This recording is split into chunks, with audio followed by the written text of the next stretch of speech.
ადამიანი არის ის, რასაც საკუთარ თავზე ფიქრობს.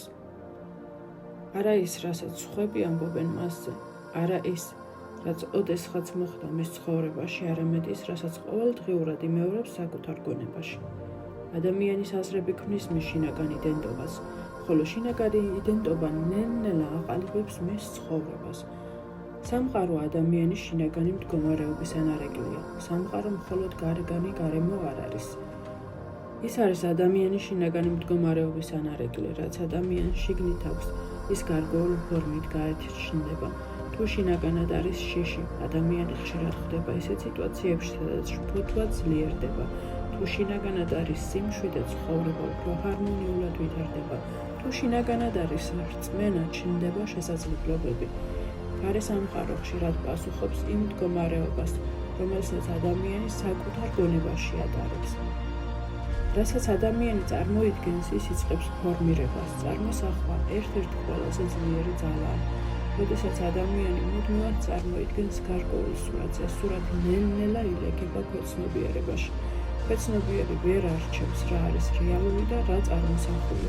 ის რეაგირებს იმაზე, რასაც ხშირად ხედავს შინაგანად. თუ ადამიანი წარმოიდგენს წარმატებას, მისი ქცევა გადაწყვეტილებები და გარემო იწყებს ამ მიმართულებით შეცვლას. თუ ადამიანი წარმოიდგენს წარუმატებლობას, ქვეცნობიერი იმავე სცენარის გამეორებას იწვევს. რაც ადამიანს ჯერა, ის ხდება, მისი გამოცდილება. რწმენა არის საფუძველი, რომელზეც ადამიანის ცხოვრება შენდება. ქვეცნობიერი იხებს არა იმას, რაც ადამიანს უბრალოდ უნდა, არამედ იმას, რისიც მას ნამდვილად სჯერა. თუ ადამიანი დარწმუნებულია, რომ შეძლებს, ის იწყებს გზების დანახვას. თუ დარწმუნებულია, რომ ვერ შეძლებს, ის ხშირად ვერ ამჩნევს შესაძლებლობებსაც კი. დომინირებადი რწმენა განსაზღვრავს მიმართულებას.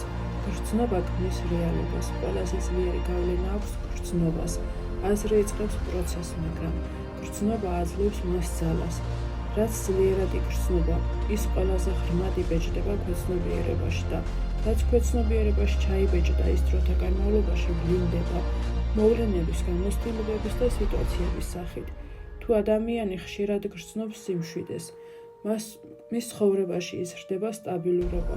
თუ ხშირად გრძნობს შიშს, ის უფრო ხშირად ხდება შფოთვით სავსე გარემოში. თუ ხშირად გრძნობს მადლიერებას, მის ცხოვრებაში ჩნდება მეტი მიზეზი მადლიერებისთვის. საბოლოო აზრი. ადამიანი არის თავისი აზრების შედეგი. ადამიანი არის თავისი რწმენების შედეგი. ადამიანი არის თავისი გრძნობების შედეგი და მისი ცხოვრება არის ამ ყველაფრის ანარეგლი. როდესაც იცვლება აზრი, იცვლება შინაგანი მდგომარეობა. როდესაც იცვლება შინაგანი მდგომარეობა, ნელ-ნელა იცვლება რეალობაც.